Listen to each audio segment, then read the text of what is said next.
Okay, you guys, so we are back with the second part of our show today, and we are here with Tommy McInnis. He is the author of a book called The Last Stop, A Survivor's Story.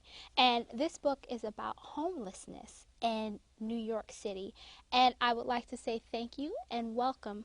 So let's jump right in because we don't have a lot of time. Okay. In your book, you talk about an underground civilization. Mm-hmm. What is that? What does that mean? Well, that means that there are people that are living in communes in the subway system in New York City. Okay. And whether they're in tunnels or riding in subway stations or riding on the E-train at night, there's whole, you just go down there, you see dozens of people at one time. An E-train will come into World Trade Center, and it'll be running all night, and it'll be full of homeless people on that train. Okay. So the underground civilizations being communes of people living underground. And how long were you homeless? I was homeless for 5 years.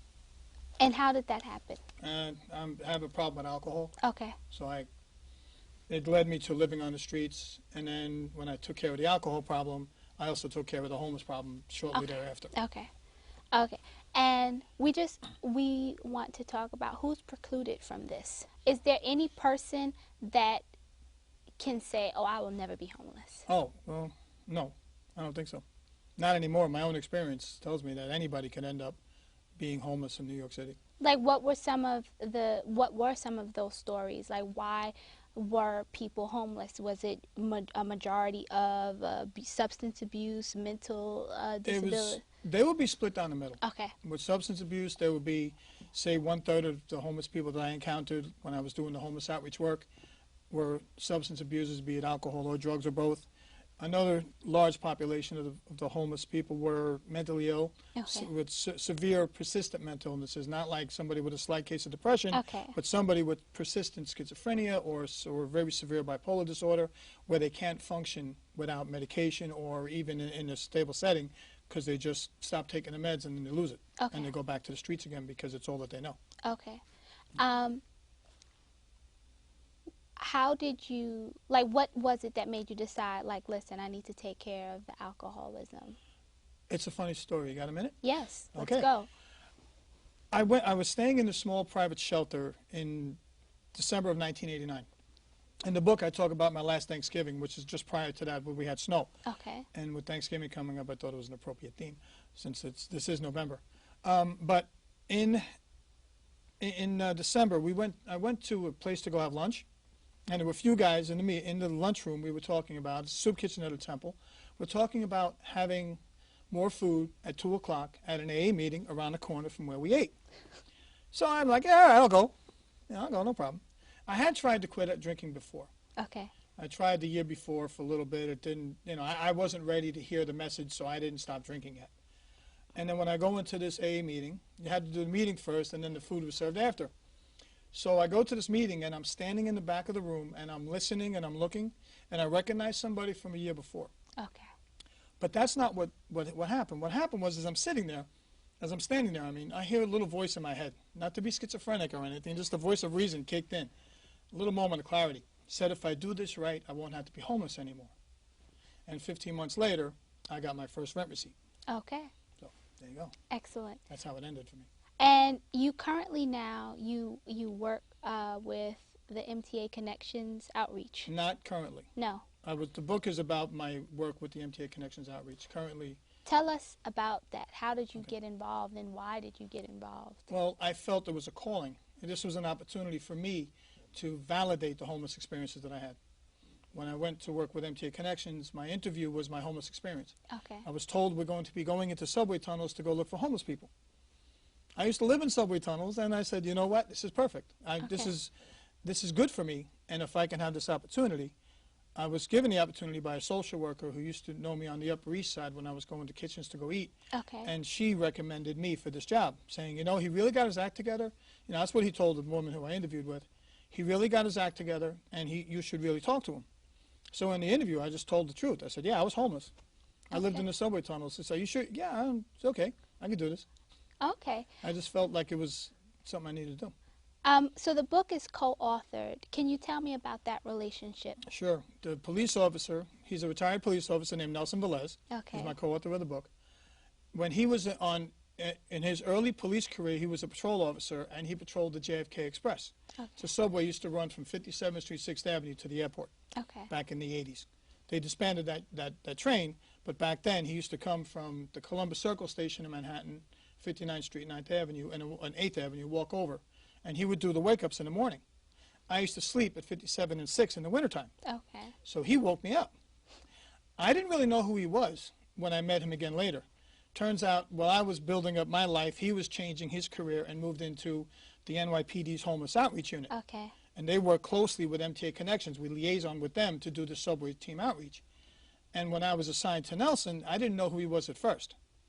It was a moment where I'm describing my past, and that was when he remembered waking me up at 57 and 6. Oh, okay. So I still don't know him from those days. I don't Okay. know him from them at all, but he remembered me. Oh, okay. Because, you know, when I'm being woke up, I'm like, get up, get out, and get going. So I get woken up by police. I just pack my stuff and I leave the station. Could you tell us a little bit about that program and what it's like? What is its mission? Like, what is the goal of the MTA outreach program? Well, the MTA recognizes that they have homeless people that live in their system. Okay. So they put together a team, and the team is exclusive to the MTA, and their catchment area is the entire New York City MTA subway system. It's the New York City subways plus Penn Station and Grand Central. And if they have any other terminal bus stations and other places we used to go, anybody who's homeless on their property. Okay. And the job is to make the referrals and to get these individuals into some kind of program to get them out of the subway system. Okay. Because then the MTA is responding to customer complaints. Okay. You know, you get on the E-train at Parsons and Archer, people coming from Long Island to take that E-train, and they can't get a seat because these trains are full of homeless people, and they complain about the smell, they complain about this, complain about that. So the MTA is responding to complaints. Okay. Getting the homeless people off the subway by hiring a team. They used to farm it out to neighborhood local agencies, like let's say in Brooklyn you have Common Ground, there's a street outreach here, so they would offer them, you know, passes to go into the subway. Okay. Now they have their own team exclusive to the subway instead, so they can have citywide coverage and have more of an idea of what's going on with the people that are being served. Okay. They have their own team, they can monitor, they can track, they can see what the progress, see if it's working, see if it's not, see what works, what doesn't, they get a better idea. So when they made this team, it was a bunch of health and hospitals employees that were under contract. So this is called a survivor story. Mm-hmm. What was most essential to your survival? The fact I got out of it.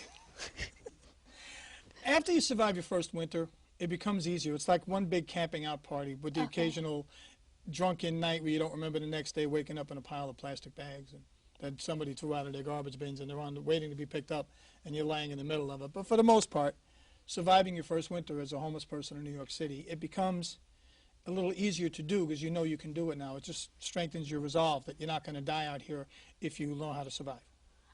Okay, and what do you know about like the shelter system? Like, why are like so many people gravitating to the train stations per se rather than going to a shelter? The city shelters in those days anyway, which I know for sure, they were bad.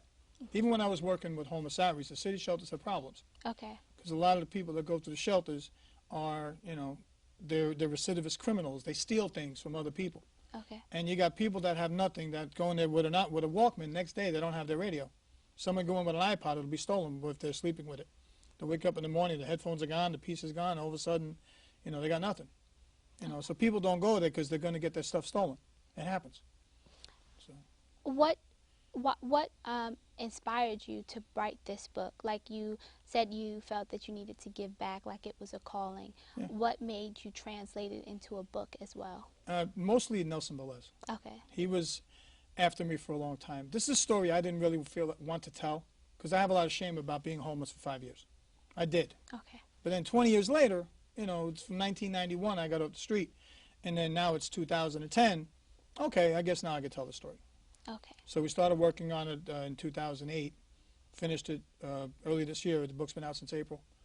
And it was just, like I said, the story I was going to take to my grave, if not for the prodding of my co-author, who's always felt this was a fascinating story.